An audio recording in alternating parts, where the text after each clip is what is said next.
You are watching the Goldratt satellite program broadcast live from Castle Engelenburg in the Netherlands. Today is the third of our 8 sessions on the theory of constraints, project management and engineering. Here's Dr. Ellie Goldratt.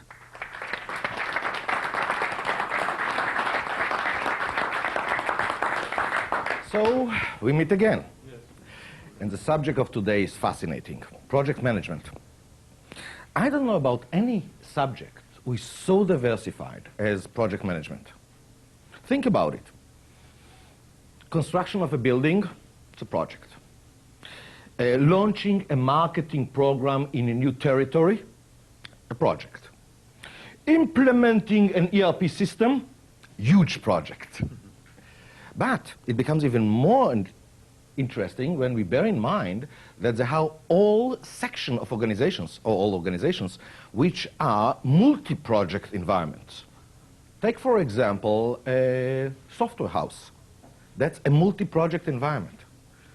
As a matter of fact, all of engineering is multi-project.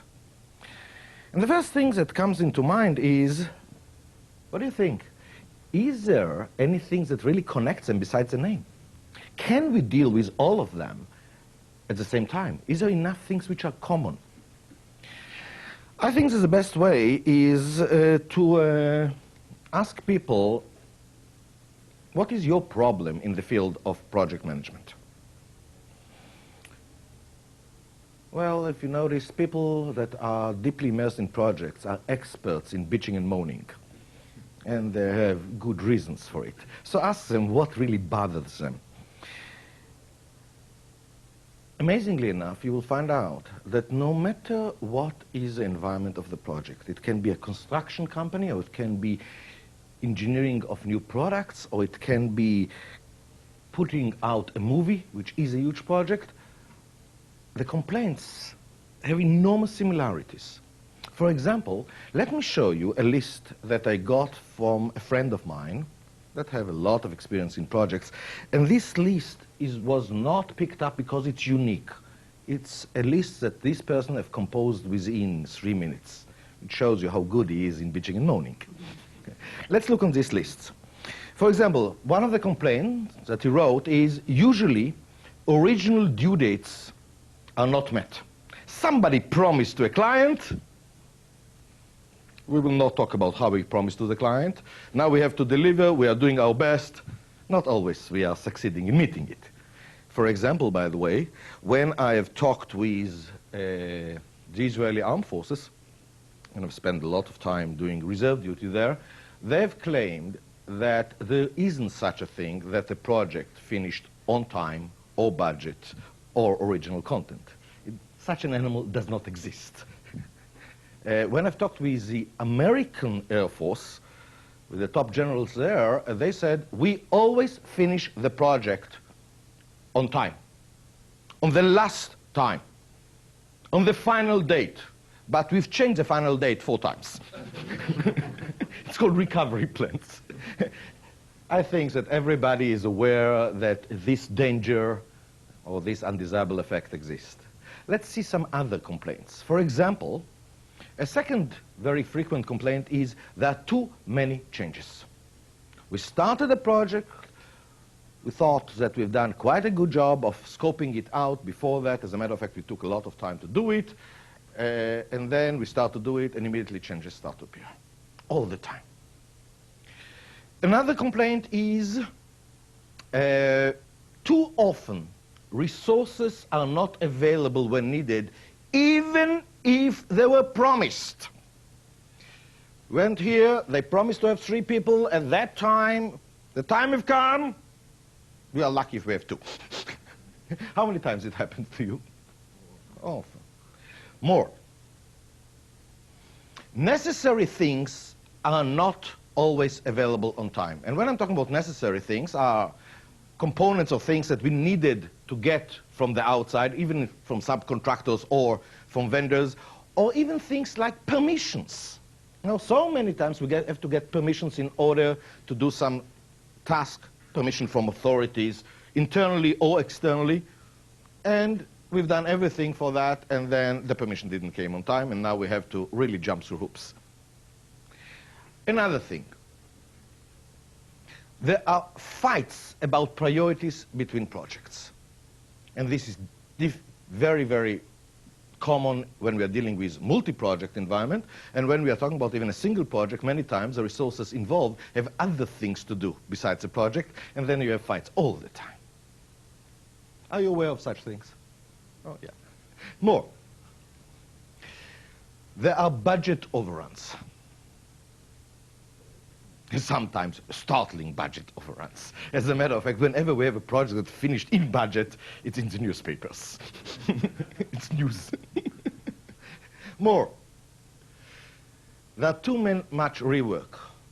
What is the meaning of rework? We have done something, later it turned out that the specs were not correct, we have to do it again and again.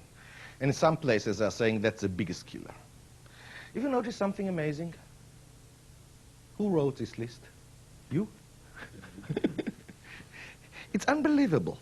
Even though the projects are so diversified, the complaints are the same. Is it a full list? Of course not. Just allow any project manager or somebody working project the freedom to complain, and he will go on and on forever. But these are typical things.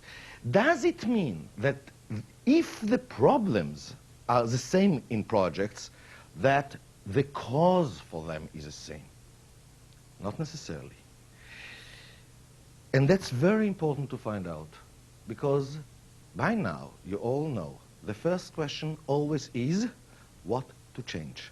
And in order to answer it, we have to find the core problem, the things that cause all the undesirable effects.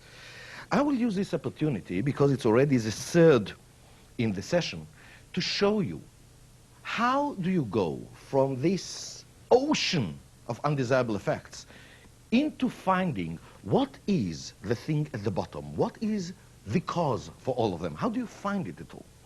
Well, the techniques is very simple, simply because of the way that we as human beings are operating.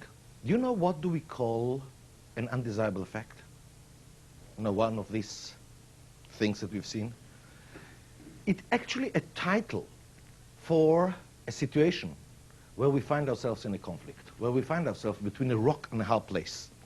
And what comes out from our mouth as the things that bother us is actually a title for this conflict.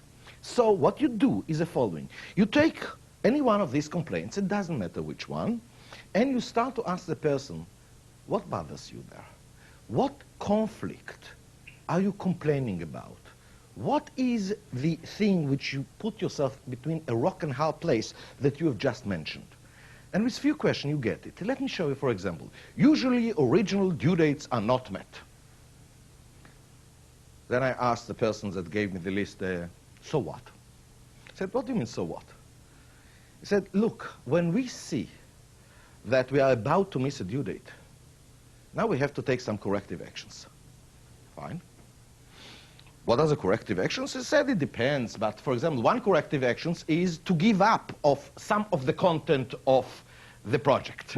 Okay? We wanted this and this and these features, fine, we'll give up on this and this feature, let's have it on time.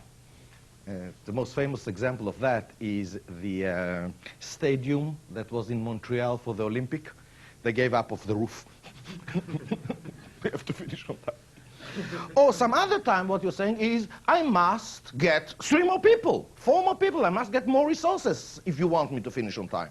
I said, fine, so what is the problem? And he said, you know, every time that this happens, that we see that we are probably not going to meet the due date, and now we are asking for trimming part of the project, part of the content, or more resources, top management that has to approve it always frown. Always they don't like it. And it's not so easy to get the permission then to do it. Look on it. Actually, this, what we see here, is a conflict. Let's see the conflict. Something happened. We are afraid now that we will not meet the project on time. We will not deliver on time. In other words, what we have to do is to bring the schedule back on track. In order to bring the schedule back on track, we must take some expensive correction actions or trim the project content, because otherwise the project will not finish on time. When we are suggesting to do it, and we are saying to top management, fine, we have to trim that and that, or give me 5 more people, they say, don't do it. Don't take expensive corrective actions, or do not trim the project. Why do they say it? Because they're stupid? No. Because they are aware that you are not allowed to jeopardize the original commitment for content, and you must finish the project within the budget as well. Have you noticed? It's not you against top management. You have a common objective. What is a common objective? It's to meet the original commitment. And remember, in every project, there are 3 different original commitments. There is a commitment of a date of delivery, when do we finish? There is a commitment on the content of what are we going to deliver, and there is a commitment for budget or price. Okay? 3 different commitments.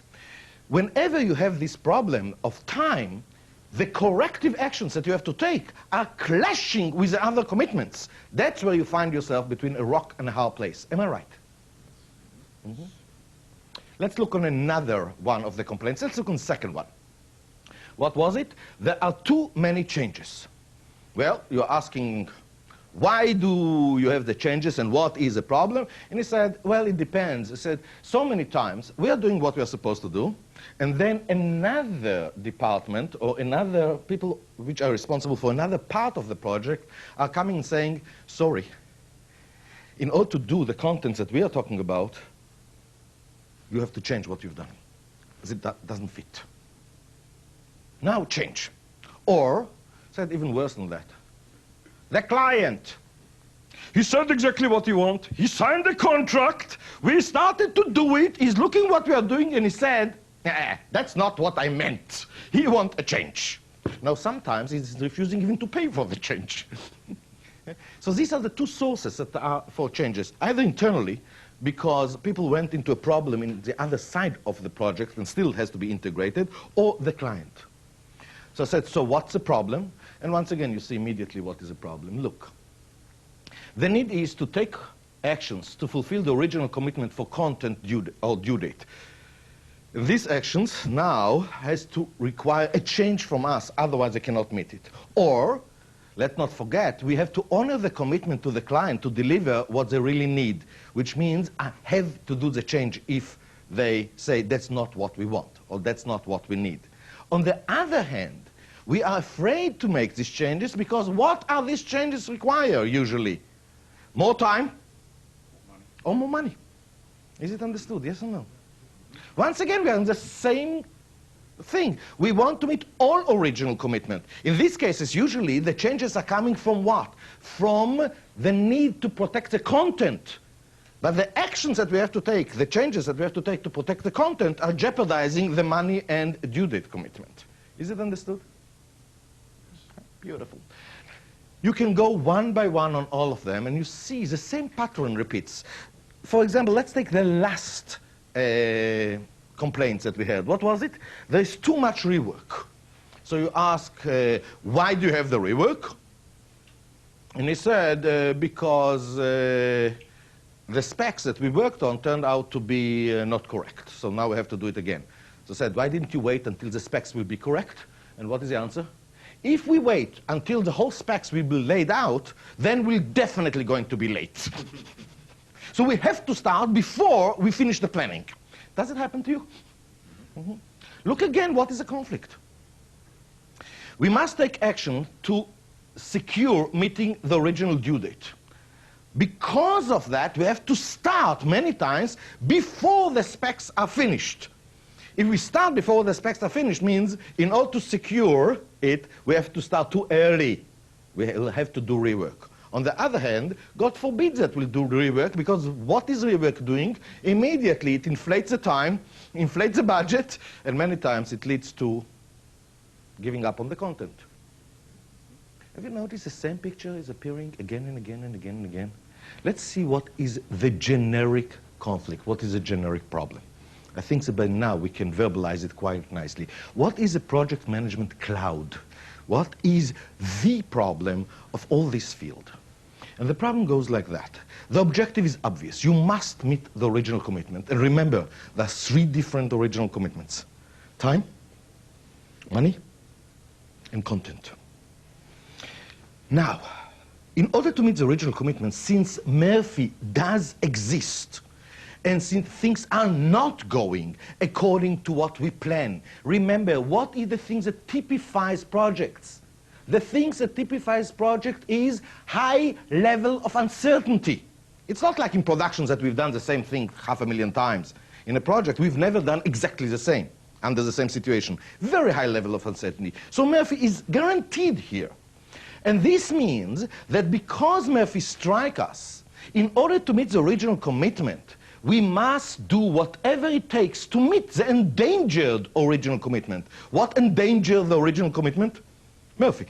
Something that we haven't done it correctly.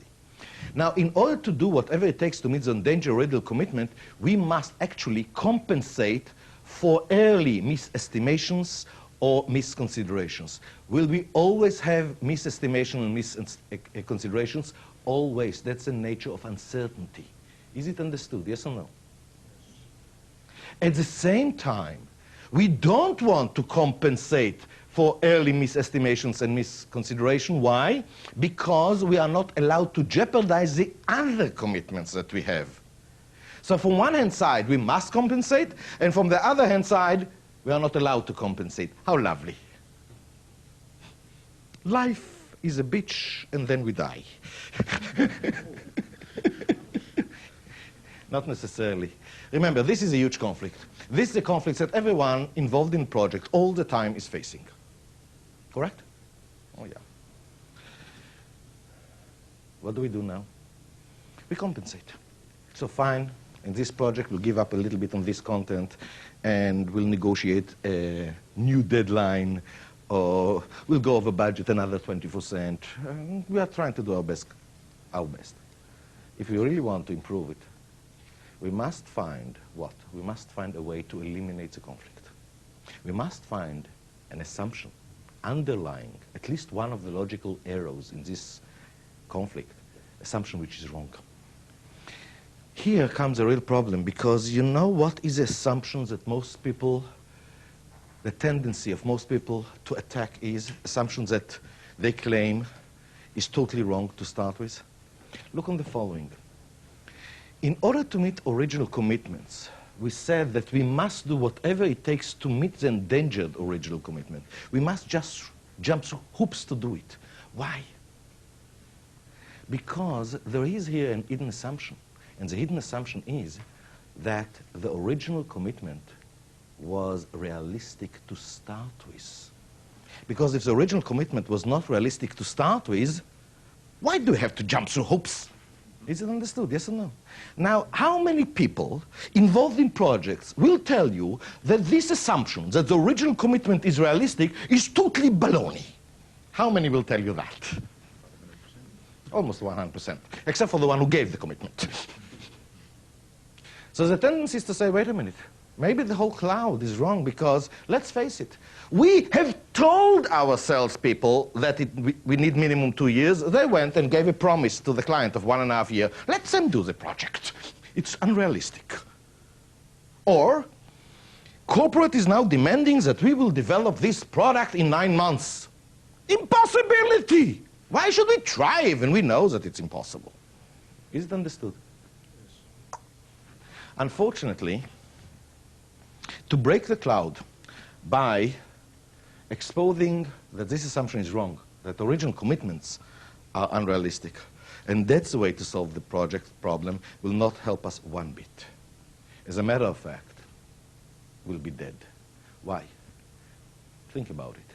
Why do you think that these salespeople went and promised 1.5 years to the client when we told them that it will take 2 years?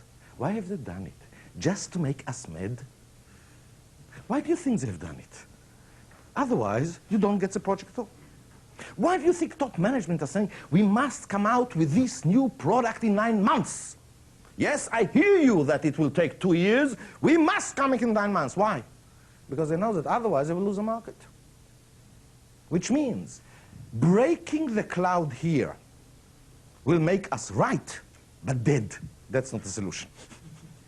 We must find another place to break the cloud. A place so that not only will eliminate the conflict, but at the same time will turn the unrealistic commitments that is given into realistic commitments.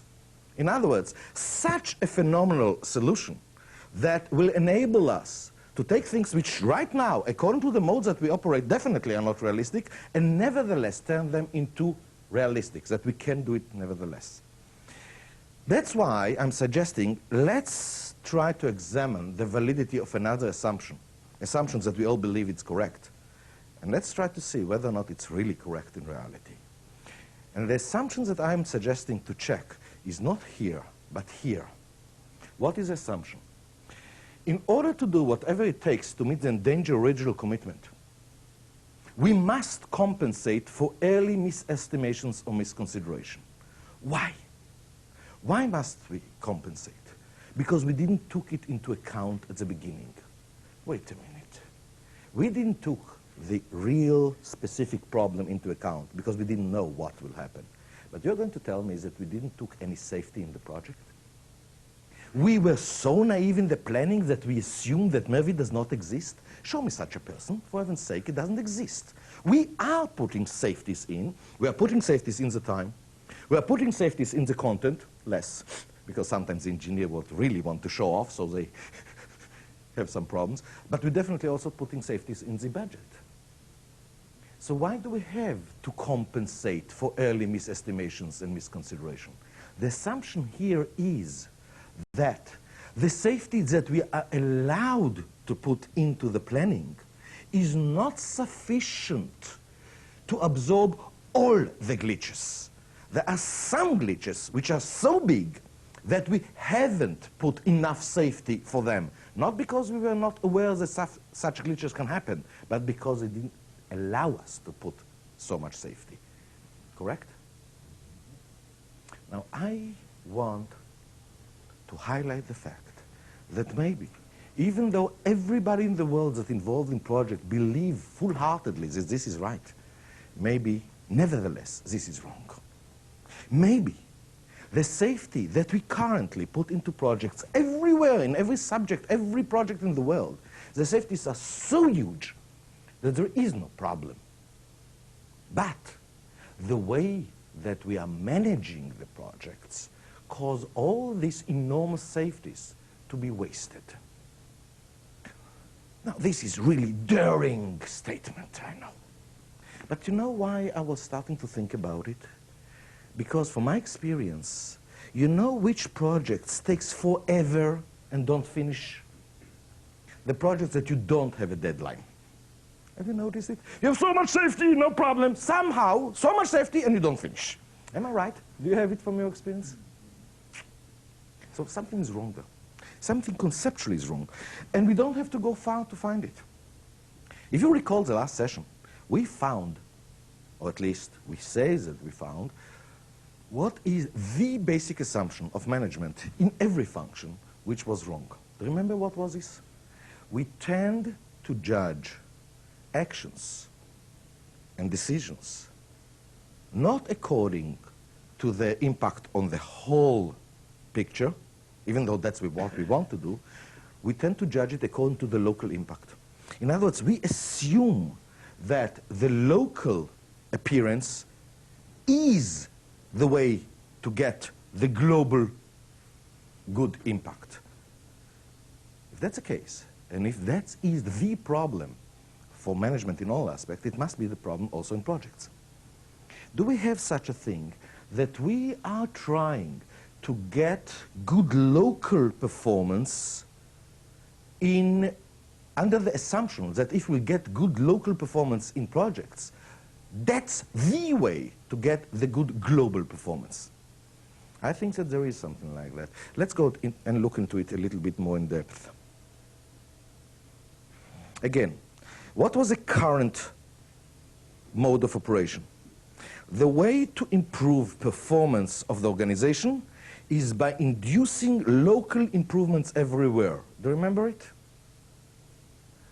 What is the translation into project? Do we do something like that specifically in projects?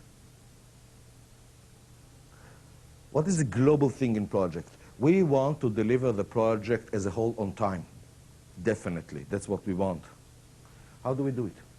If I'm not mistaken, we are doing it by trying to make sure that each task will be finished on time.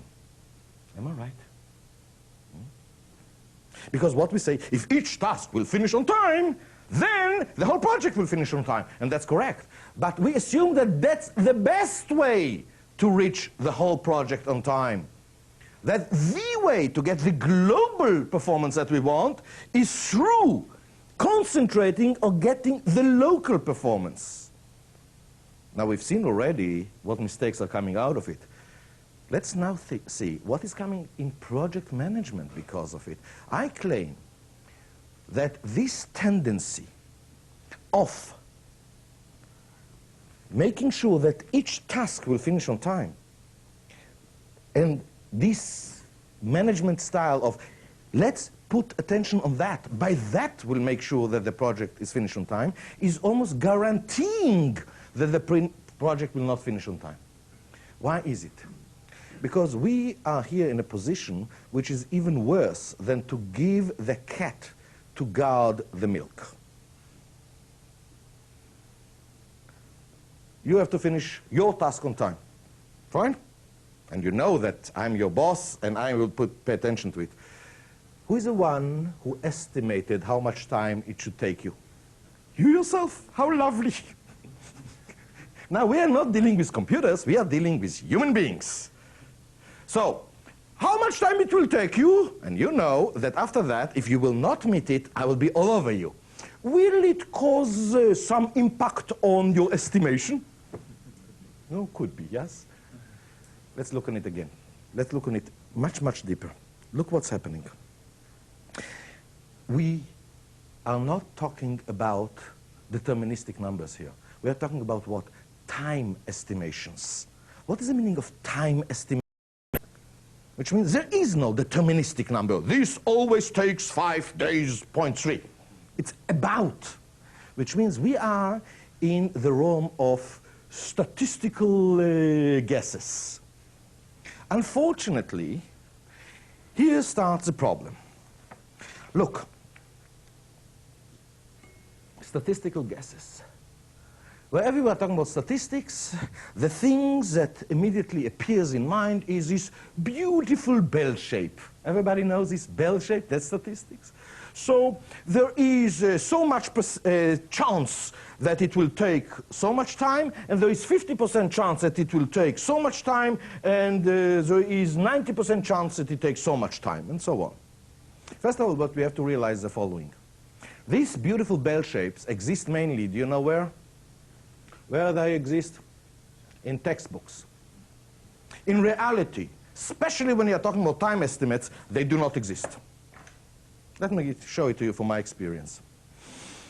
People are coming to me and say to me, I need 2 minutes of your time. Well, I've learned 2 minutes does not mean 2 minutes, of course. Okay? These meetings, on average, takes 15 minutes. But I will not be at all surprised if, in a particular case, the issue that was raised was so important that I had to devote to it a whole hour, which means 3/4 of an hour more than the average. Not surprised at all. But let me tell you something. I'll be astonished if the meeting takes 3/4 of an hour less than the average. I've never been in a meeting that took minus half an hour.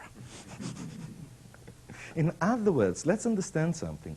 In reality, the distributions are not like that. They are skewed. They are unsymmetrical. It's like there is a gremlin in reality that goes into this beautiful symmetric curve and change it. Can we see this gremlin? Here it comes. Okay? And it takes it and...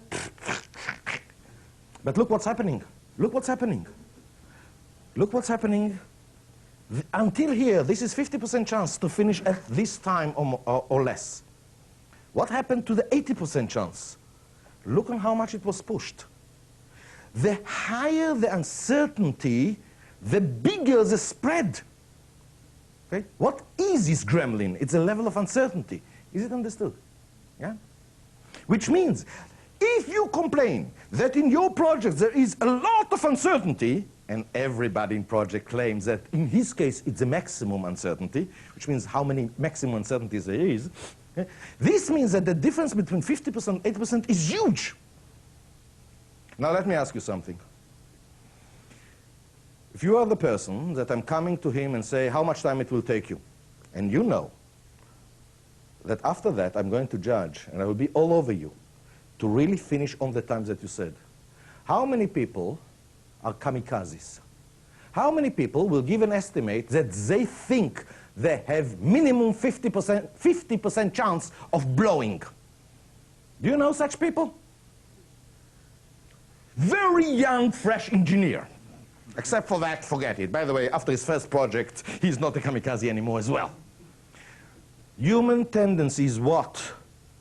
What estimations do we give when we know that after that they will put our hands in the fire to meet them? Do we give estimations that we have 50% chance of not making? Of course not. Minimum 80% chance. As a matter of fact, if we are really experienced, forget 80%, 90%, 95%. Now it depends on the personality and how paranoid you are and how nasty are your bosses and so on and so forth. Am I right? And more than that, look on how estimations are going upwards in the pyramid. For example, I'm a head of a department. We have to do this section of the project. In order to do it, you are the one who works for me. We have to start. You are then the second. You are the third. How much time it will take you? About 10 days. You have made 80% estimation minimum, right? How much it will take you? 15 days. How much it will take you, your part? 5 days. 10 plus 15 plus 5 is equal what? 40. Why? I put my safety on top of it, correct? And then my boss will do the same and so on. Is it reality? Unavoidably, because I know that the mode of managing the project will be that these estimations, even though I was enormously reluctant to give them, as a matter of fact, my first reaction to how much time it will take you was, I don't know. Leave me alone. I cannot give you any estimation. I was forced to give this estimation. It was, and then it all of a sudden becomes holy. Am I right? That's reality. So let's understand something. In reality, very few people will give an estimation that they have less than 80% chance, in their eyes, less than 80% chance of meeting. Which means the estimations, since these are the graphs, the estimations of 80% is by far bigger than the estimation of 50%. By far bigger. By how much? If you are talking about relatively known environment, very, very small unknown, 80% is twice as long as 50%. This is the reality that I showed you here. In most cases, 80% is by far bigger. And remember, most people are covering their real parts a little bit better than 80%. But this means that if that's the case, when we are coming to compare how much time it actually took to how much was estimation, we should see this curve. We should see that in more than half the cases, the actual time that it took was less than half the estimation. Do we see it in reality? Nope, not at all. As a matter of fact, what we see in reality is that the estimations are unbelievably accurate. As a matter of fact, about 70–80%, we finish about the time that we said. Yes, and many times, usually, we work the whole night before that in order to meet it. We don't see this thing. How come? And this is probably because of the fact that we are dealing here not with computer, but with people. Human behavior. We have to understand how we treat tasks as human beings. The first thing that I want to stress is something called student syndrome. What is student syndrome? You all can relate to it because you all have been in high school, in elementary school, high school, or university. Let me describe to you the scenario. You are the students, I'm the teacher, and I'm coming to you and say, Next Monday, there is a test on all this material.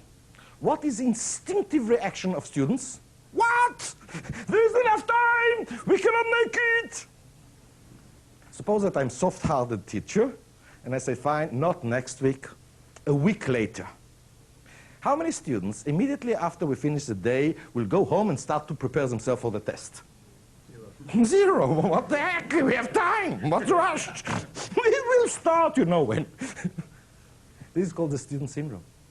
In other words, when we are looking in reality, what we see is something very awkward.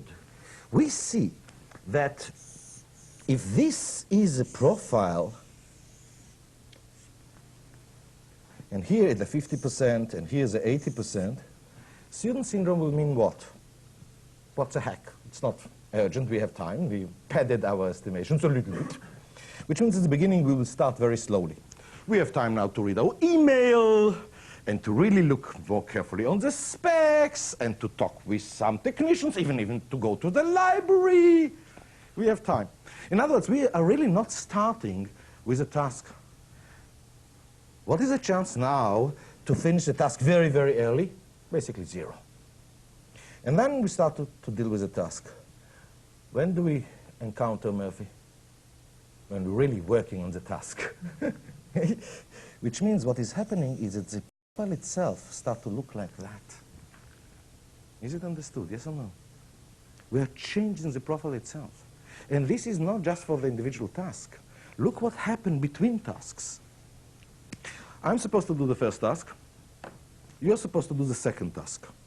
You know that according to the plan, you have to start at this date, and it will take, you estimate to take 15 days. Suppose that I estimated it will take me 15 days, my task as well. By miracle, I finished it after 5 days.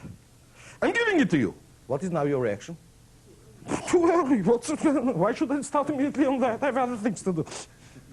All the safeties that I've done, all the gains that I've gained, you're wasting them. Am I right? Yes or no? That's human nature.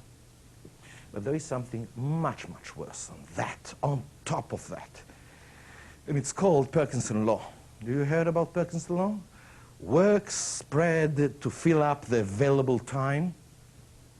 Now, where is it coming? Let me show you. Maybe it will be much, much easier to see the equivalent, not in time, but in money. You are head of a department. You fought for the budget of your department, unbelievably. And they cut your budget, and you fought for it, and then the budget was X dollars.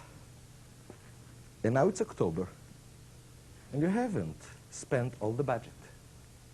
Would you go back to corporate and say, here's $2 million back, I don't need it? Do you do it? No. Why? Because you know that you are not here for this single year or for this single project. There will be a second year. There will be a next project. You will come back and say, here's $2 million back. When you're fighting now for the next year budget, what will happen? They will cut it for you. So, you will find good use for the money. You will not waste it. You will just... Same thing happens in project. What is happening? This is the time that I fought for. I fought for 20 days. At the end, we've compromised on 18 days. Now I am starting the project and going well, and I see that I might finish it in 9. God forbid. So what do? I find good use for my time. Let's do that as well, and let's now polish this feature. And you know what? It will be very nice if we can put this checking as well, and we will not finish in 18 days. Am I right? Yes or no? Correct? This means what? In actual life, what we'll see is due to the student syndrome and the Parkinson's law, we will see that as performance. Very, very few are finishing earlier, much earlier. Most of them are finishing at the estimation, and some of them don't finish even then. Is it understood? Yes or no? No matter how much safety we'll put, there is something called student syndrome. There is something called Parkinson's law. It will eat it. Oh, Murphy is the one that makes life interesting to start with. That's why we have estimations rather than real things. But you see, we didn't forget Murphy. That's why we are padding the estimations correctly, because Murphy will hit us. We are not blind to it. But no matter how much we'll pad, since we are managed according to what? The way to guarantee the project completion is each task has to complete on time. Now you have created the two syndromes, the student syndrome and the Parkinson law. Is it understood? Yes or no? Horrible. What's the result of all of that? Wait, before we go into the results of all of that, let's talk about some other things that makes life even more miserable, that cause us to waste even more safety, no matter how much safety we'll put. One thing that is common to all projects is the fact that there is something called integration. There are many, many things, but they have to come together. Am I right? This is in almost every project. We prepare that and that and that and that, but then they have to come together, okay, until we get the end result. Look what happens in integrations that exist in every project. Let's suppose that our project is relatively very simple, and it's composed of 5 major things that have to come together. And let's suppose that this one, they've done marvelously well. They finish 10 days ahead of the schedule. And this one have done marvelously well. They've done 12 days ahead of the schedule. And this one have done well. They finished 3 days ahead of the schedule. This one is exceptional. They finished 20 days ahead of the schedule. This one ran into some problems. They finished 10 days after schedule. Now look on the average. Minus 10 days, minus 12 days is minus 22, minus 25, minus 45, plus 10, minus 35. We have 5. We are starting integration 7 days ahead of time. Really? There is no averaging here. When do we start integration? 10 days after time. One have not met it. The fact that all the others have made it much earlier doesn't help at all. In other words, these statistical deviations do not average out. One is enough. Now let's see. If, for example, we gave estimations here, 50% chance of meeting that on time, 50% chance of meeting that on time, 50% chance of that, 50% chance of that, and 50% chance on that. Each one of them was 50% chance to finish on time. What is the chance to start the integration on time? Shall I repeat my question? If for each one of the legs there is 50% chance to finish on time the leg, what is the chance to start the integration on time? If the chance that this will finish on time is 50%, 0.5, and the chance of this finishing on time is 0.5 as well, what is the chance that both will finish on time? Quarter. What's the chance that all 3 of them will finish on time? And so on. Do you see? The chance in this case of 5 legs only of starting the integration on time is only 3%. Which means, you know what's the meaning of chance of 3%? You're going to be late. That's not the only thing that cause us huge problems. There is something else, which is the fact that in so many projects, a resource is needed not just for one task in the project, but the same resource is needed in multiple places. Look what happened then to the statistics. For example, suppose that these are totally different legs even of the same project. And Y resource, a particular resource, is needed for the first action here, for the first task here, and for the second task here.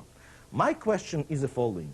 Suppose that we have 50% chance of finishing each task in isolation on time.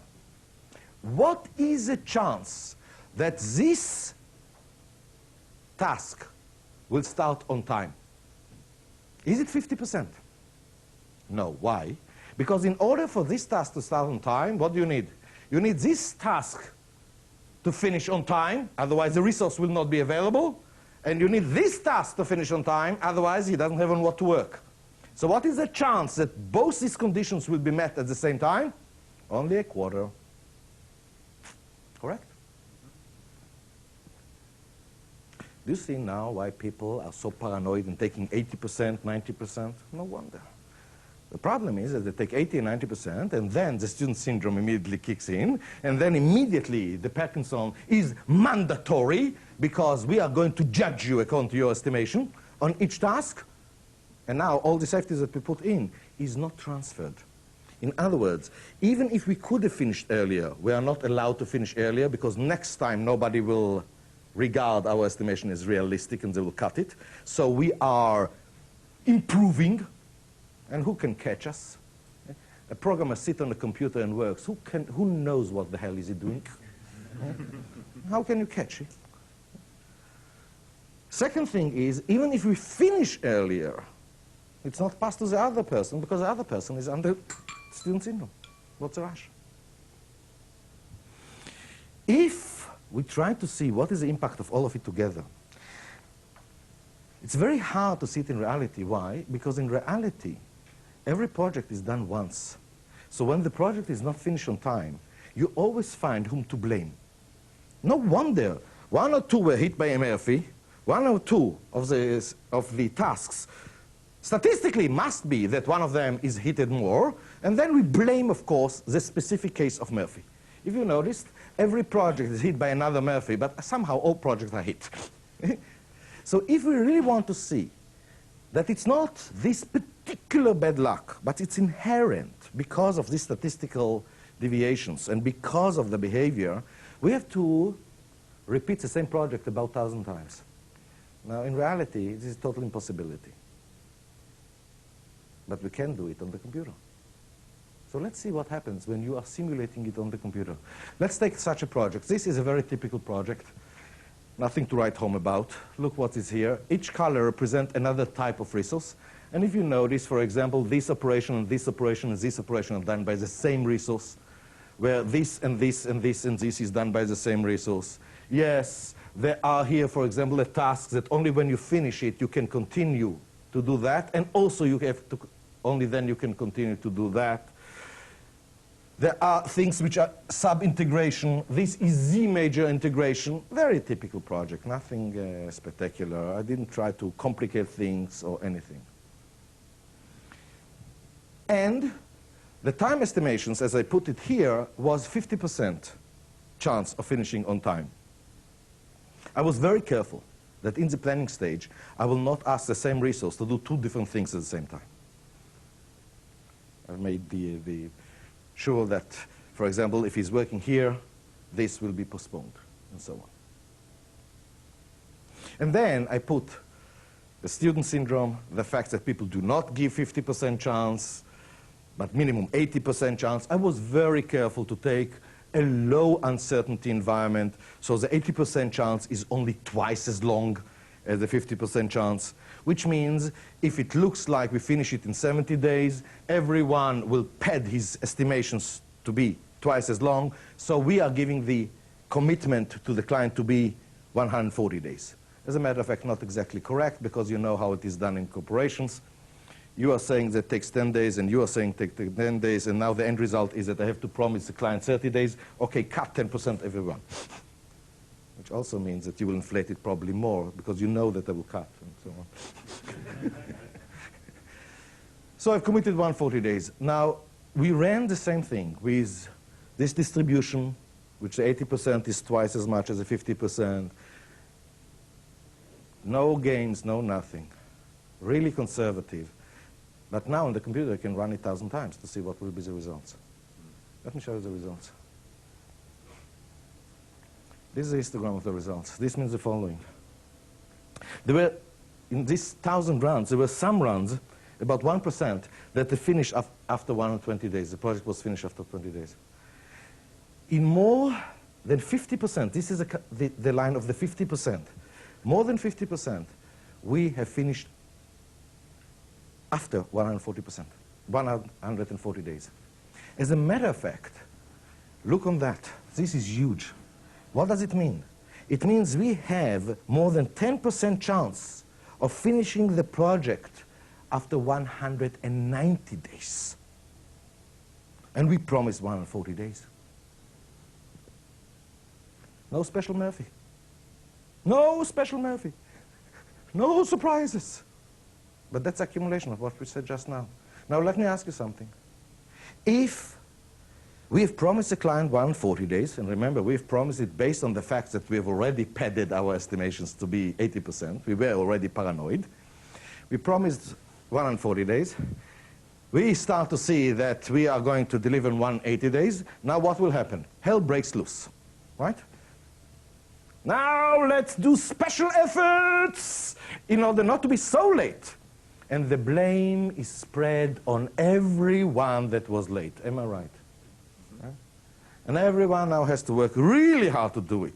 What is the conclusion of everybody? Next time, I'll be more paranoid. It was not paranoid enough. Correct or not? That's human nature. So next time, let's go to 90%. Doesn't help, because what happens? Immediately, student syndrome kicks in. Parkinson law kicks in. And what happens is the same thing, except for one thing. The whole thing moves even more into the future. And this is a vicious cycle that makes it longer and longer and longer and longer. Until when? There is a cap. Who puts a cap? The market. Said, forget it. I don't need the project at all. And that's exactly where we stop. But now, what is the impression? The impression is that we give unrealistic commitments. Is it understood? Yes or no? By the way, you can see it so beautifully. When you are looking on startup companies, people who have just done it the first time now, they are making this project in 3 months. The same exact people in the same company 3 years later, the same project now takes a year. What happened? These loops have swinged enough. That's all. It's not because people are bad or sitting on their laurels. The loops have swinging. Because the more it happened, the more we will learn from our experience that we have to give even larger estimations because it wasn't enough. The more the human behavior kicks in, kills this, absorbs these safeties, we still are late, and we want to do it even more. Does everybody understand it? Oh my God, so how much safety we have?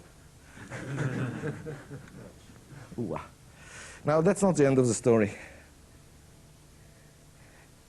You know, the real problems is not in a single project, but in a multi-project environment.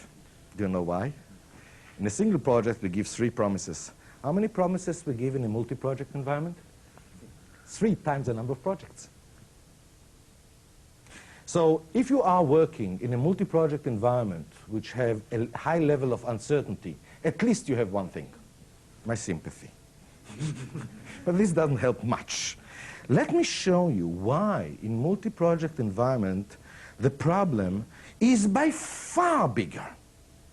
Because there are other mechanisms, devastating mechanisms, that comes into the game.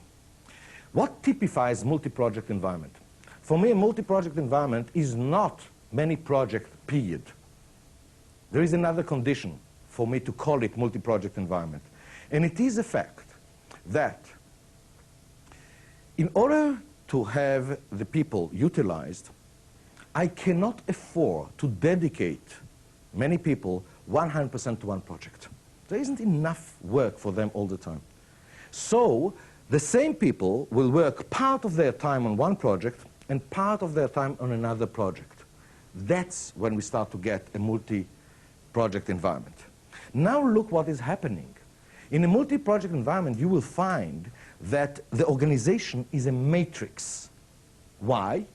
These and these people, the same skill of people, are working on more than one project. Somebody has to supervise them. Somebody has to be the manager. And because of it, you will find their head of departments or resource managers. They are responsible, each one of them, on another type of skill of resources. At the same time, there must be a father or a mother to the project. So you find also a project manager. And now you get the matrix. You have project managers in charge of projects, maybe 1, maybe 2, and you have department managers in charge of resources. These resources are servicing more than one project. If you have that environment, then you're in a multi-project environment. Now, why is it so horrible? Look, the project manager is the one who is responsible for the project finishing on time, in budget, and so on. That's his neck on the line. But most of the resources that actually do the work in the project, do they report to him? No, they report to somebody else. So do you want to be a project manager in such an environment? Because remember, you have all the responsibility and almost zero authority. That's not exactly the best environment to be in, right? Best position to be in. But wait, what do you do then? You want to make sure that your project finishes on time. The person who's supposed to do the work does not report to you. They report to his manager. So you go to the manager, and you try to impress the manager, how important is your project and how late you already are, and will you please put this person on my project? Correct? Now, you will have to be very good. Why? Because your friend, the person in charge of the other project, is doing exactly the same.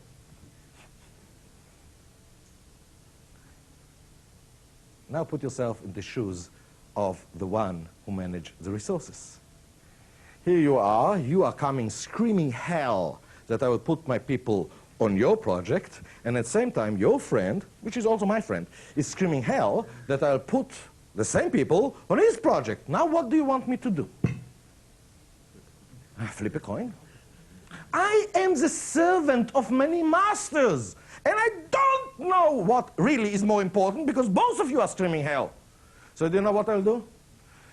I have a better way than flipping the coin. Most of them do not use flipping the coin. They use the level of the screams. In other words, they're adjusting to the pressure. If you are really going out of your mind and you jump through to I don't know what, fine, I will put the resources on you, on your project. But then what happens? The minute that I have put my people to work on your project, what happened to your level of screams? Goes down. What happened to his level of screams? Goes up. Not before long, and the balance have tilted. What do I do now? Okay, move them to work on that. And not before long, you are really raising hell. He's more quiet. I'll bring it back. This is called bad multitasking. How many times have you seen it? Jumping from one project to the other. Hello. In some environments, it's so bad that when you're talking with the top skills, with the top people, they say, do you know what? I'm going home to work. I cannot work here. All the time they're coming and tearing me apart. I'm going home to work. What a statement. It's unbelievable how many times we see it. What we don't realize is that this bad multitasking dwarfs everything that we talked before. This bad multitasking is the biggest killer of time that exists. Let me show you what I mean. Suppose that I'm a resource that have to work on 3 different projects. This is the work that I have to do for one project. This is the work that I have to do in the second project. This is the work that I have to do in the third project. If I will work without all your pressures, I will finish the first project after that time and release it. Second project I will release after that time and release it. This is the third project I will release after the third time. But can I work under that? No, because you are raising hell, the project managers. Okay? And I have to be politically okay if I want to survive. So what do? Exactly what we said before. I'll give it to you until the pressure will be too much, then I'll move to you, and then until the pressure will be too much, I will move to the third person, and so on. Look what is happening. I'm working in such a way. But when I finish 1/3 of the task, can the person after me use it and start to work? No. What is then happening? If I will switch back and forth, and look, these switches are much, much less than what we see in reality. Suppose that each one of them is a month's work. Okay? This means that I'm switching every 2 weeks, or something like that, or a week and a half. You know that in reality, many times I'm switching every 3 days. Am I right? Yeah. Look what's happening. When will the first project will be released to further work? Not here, but here. Where's the second project? Here. The third project will release at the same time, which means what happened? I've killed all of you, but about the same level, so I'm okay. Nobody wins. Most people getting killed, that's all. As a matter of fact, you know that reality is by far worse than that. Why? In production, we are complaining so much about setup. How much is a setup, big setup in production? 2 hours, 4 hours. How much is a setup in projects? When you're taking a programmer out of his work now on this program, and he went into another program and another program and comes back after a month, how much time it takes him until he is back again into the stream of work? 2 hours? Joke. Sometimes 2 days, sometimes much, much more, because when he came after a month and looked on it again, he said, who is the idiot that wrote this code? Let's do it again. Of course, he forgot why I've done it this way, put all the bugs back. How many times is it happening? The setup in project is huge. So actually, when we are doing that, it's not as a third project finishing at the same time. Everything is moved to the future. Now, what most people don't realize is there is a huge difference between the time we invest in doing a task and the time that it takes to complete a task. Somehow, we think of it in the same way, even though they are vastly different. Let me show you what I mean. Suppose that there is no setup, okay? Suppose that we are in this ideal world, no setup. The time that it really took to do A is what? It's this time plus this time plus this time. It's the same time as here. Let's say 1 month, okay? How much time it took to complete A? From here to here. Is it understood, yes or no? There is a difference between how much time we invest in the project and how much time it takes to finish the project. What is bad multitasking doing? It is taking more time per task because of the setup. But here, let's say 10% more time. What happened to the lead time of finishing the project? Here we are talking about not 10%, but 300%. Now let me ask you something. How many projects you know that if you will invest in them 10% more resources, the damage is so much? But if you will deliver after 3 times the amount of time, suppose that you had to deliver in 1 year, and you've delivered in 3 years, now what is the damage? Dwarfing the 10%. Sometimes it means the end of a company. Is it understood, yes or no? Which means where is the real damage? The real damage is not in the time to do a task, but the time until we finish a task when we are talking about projects. And bad multitasking here is not causing an effect of 10% or 20%. It's causing here easily impacts of 300 and 400%. Let me show you to what extent it's correct. Let me take myself as an example. Suppose that I have to commit to write an article. Now, between you and me, if I just sit tight, concentrate, and write the article, this is about 20 hours work, a good article. 20 hours work means, for a procrastinator like me, 4 days. You see, I still have to play some computer games in 4 days, fine. If I really be pressed to give a date for when am I going to deliver the article, do you think that I will give 4 days? Am I out of my mind? Minimum that I will give, 2 months, 2 weeks, 2 months. And even then I know that the last 2 days I will work all night in order to deliver it. Why? Because I know that I will not have 4 days uninterrupted. I know that there will be all the time things that I will have to do. I'm multitasking. And look what's the impact then. Instead of 4 days, it's not 10% more, which means 4 days in 2 hours. From 4 days, it became 60 days. Is it understood? Yes or no? Now, what about you? Not the same? When you're doing it? Of course. Worse. Of course.